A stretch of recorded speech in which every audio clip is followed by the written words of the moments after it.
Your outlook on life is not determined by your physical situation, but by your inner perspective. Welcome to the podcast. This is Beyond Waiting. Today we're going to look at our outlook. When you say the word outlook, the first thing that comes to people's mind is appearance. How you look, how you dress, and how you present yourself. That matters, but we want to go much more deeper than that. So when we say outlook, like we're saying how you see your life and how you're able to interpret situation around you and how you're able to respond to things that doesn't go the right way or respond to things that you've planned and come out differently. So with what I've just said, you will be able to understand that it's all about the mindset. But again, many people believe that their mindset is a direct result of their circumstances, where they are born and where they're coming from, the family that they were born into, and the environment that they grew up in. But history and everyday life has proved something completely different, that two people can be born into the same family, grow up in the same environment, but have a different perspective. Two people face hard times and struggles and pain. But one person can say, you know what, because of what I have faced in life, because of the struggles, because of the pains, because of the hardship, you know what, I'm going to use it as a motivating factor to push in this life and succeed. Whilst the other person might say that, oh well, nothing was given unto me, so that is why I'm stuck, because I have faced too much of issues in life. What about two people raised by an alcoholic, and one person will say that, well, I don't drink alcohol because I was raised by an alcoholic, and then the other person will say that, well, I drink alcohol because I was raised by an alcoholic. So it's clearly about response and how we interpret like situation. It's not about the environment that we are coming from. Sometimes it's not, because see, I have lived in environments where expectations were low. Nobody expects anything good to come out from.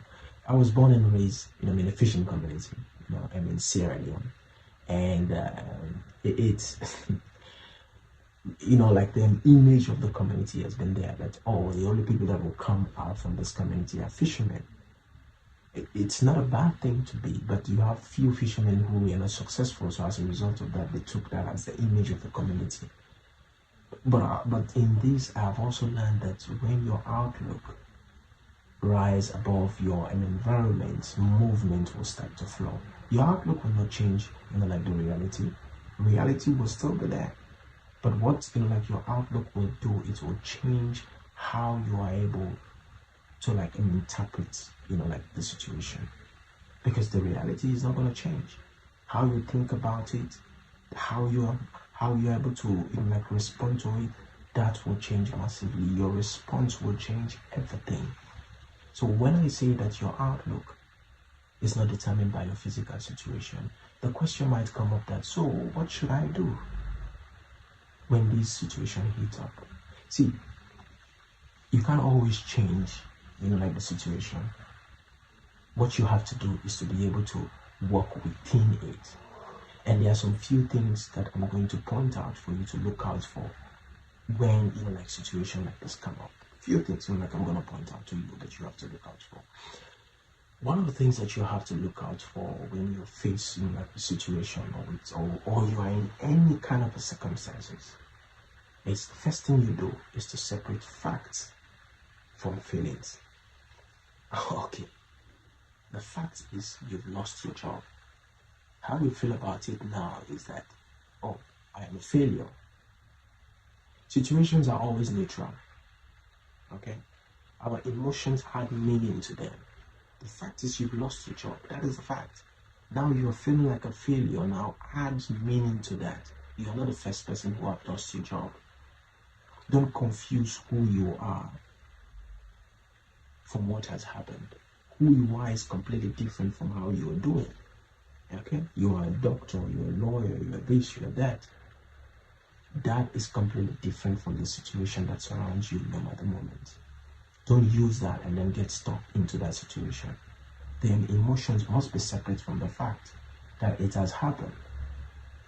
So keep everything separately. That is why I say situations, they are neutral. Our emotions add something to them, make them look big. Sometimes it's not really big. Sometimes it's just for you to just look at it from a different angle and then see that it's something I can sail on. The second thing I want you to look out for again is ask yourself, what is the situation demanding from me? Because I can tell you for a fact, each and every situation, each and every circumstances or setback that comes to us is here for a reason. It's definitely here for a reason. Perhaps you might want to learn discipline, pick up some values, make some adjustments there. That is why, that situation is there. That is why you are facing that problem now. Because these are the things that you need to learn. And for you not to sit and then say, oh, why me? No, start to ask yourself. Because this is what many people will say, these are opportunity in chaos. Opportunity in chaos. You look for it there. And you look for what you can get out of that problem. Like when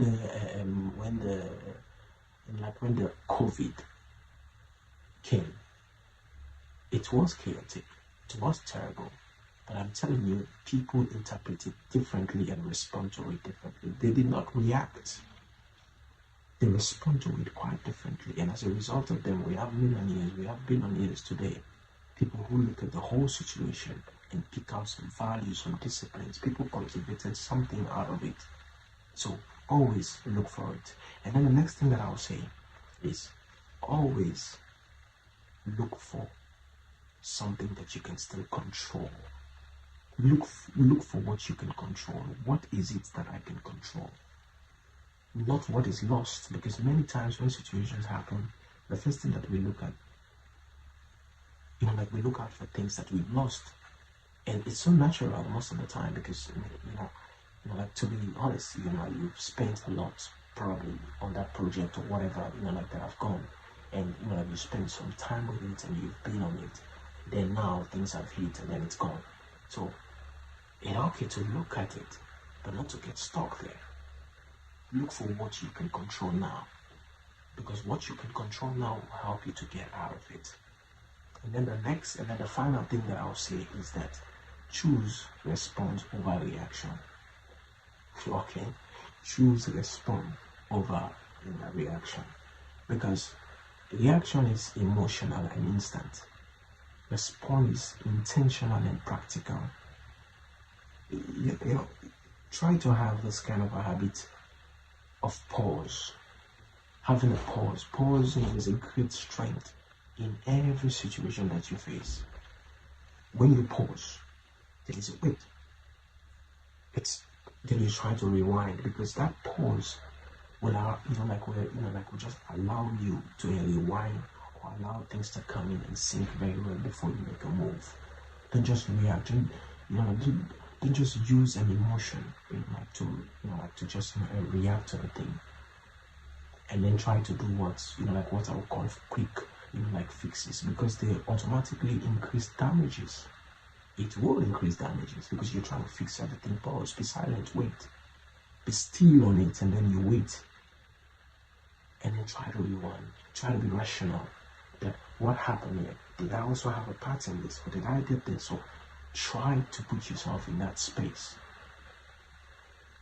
Pause means silence, and when you have a silence, you have a roadmap to go through. So I'll leave this with you. Okay, like I said, how you see things is different from who you are, and who you are is what will get you out of what is happening. Okay, so always know that. Leave your comments below and I'll be back with you soon. Okay, let me know what you think about the video. Like, subscribe, and then share, and then I'll see you soon.